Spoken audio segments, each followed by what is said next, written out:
Last episode nga guys ay pumunta tayo sa Bato de Luna sa May La Union. And for this episode, pupuntahan naman natin ang mangroves sa May Santa Maria, Ilocos Sur. Let's go!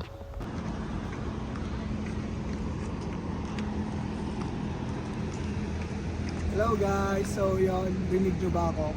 So nandito ngayon kami sa may beach front. Ewan ko kung basta sa may Baknotan to, sa may coastal road nandito. So ito siya, tignan nyo oh. Napakalinaw yung tubig. Yan. Napakalinaw ng tubig oh. Ang daming mga isda. Ayun oh. Sarap siguro magtampisaw dyan. So yun guys, pupuntahan sana namin yung mangroves dito sa Biao, Santa Maria. Hindi namin alam, hindi kasi kami nakapag-research sa place na yon, kaya tanong-tanong kami, and yun, meron tayong nakausap na napakabait ni tatay yan po. Sundan na lang namin siya at papunta siya doon. Dito lang na right exit. So yun. Let's go.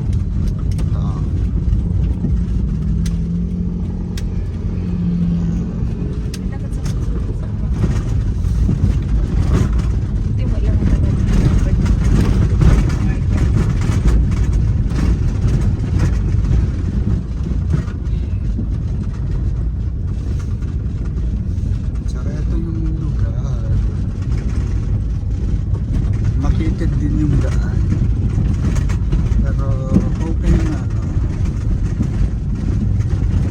yung sa may Bakawan, sa mangroves. Okay, so inner road to, tricycle, kaya naman ang nasasakyan, kaso nga lang pag may nakasalubong ka talaga naman. Dyan. At yon, narating namin yung drop off point kung saan iiwan yung sasakyan at maglalakad. Nagtanong kami kay kuya at nakisuyo na rin na makikipark sa kanilang bakuran. Yan.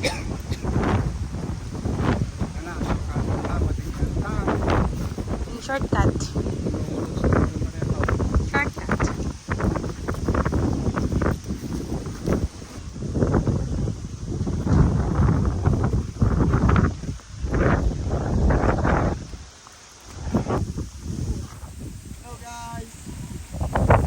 My hand is shaking.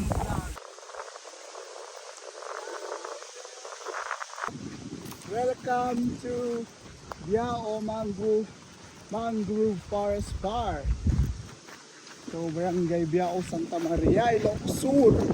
Ang daming mga butas oh. Butas ng mga ahas yan. Yung pinanood natin. Diba crabs? Ang dami oh.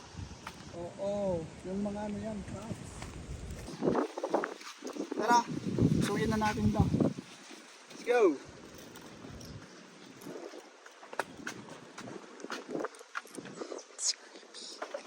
Careful lang, so baka yung ano nito is marupok na.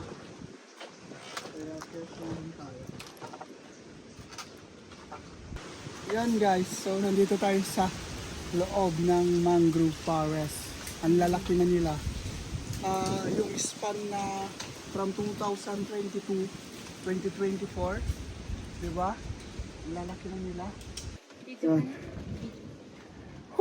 Wow, ang ganda. Wow, grabe. So yun, magmo-montage muna tayo para mas ma-appreciate yung ganda ng lugar. Peace.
Hello guys, so yon, nakita nyo naman sa mga video natin,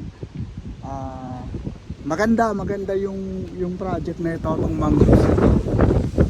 Maganda yung mangroves eco farm. Ang kaso nga lang yun nga, hindi na na-maintain, pero okay pa naman yung mga bridges, meron lang mga part na sira-sira. At yun, dito sa may Biao, Santa Maria. Kung gusto nyo pumuntahan, puntahan nyo guys. Medyo creepy nga lang siya, pero goods na goods pa rin. Safe naman kami nakalabas. Wala namang buhaya dun sa sa mga ilalim ng mga mangroves. Wala namang mga ahas or anything. Parang wrong turn lang yung way. Pero maganda. So yun, dito na mag-e-end yung Biao Mangrove Eco Park Tour adventure natin, tsaka yung year-end vlog natin para sa 2024. See you 2025. Bye guys. Gem Venture here. Peace out.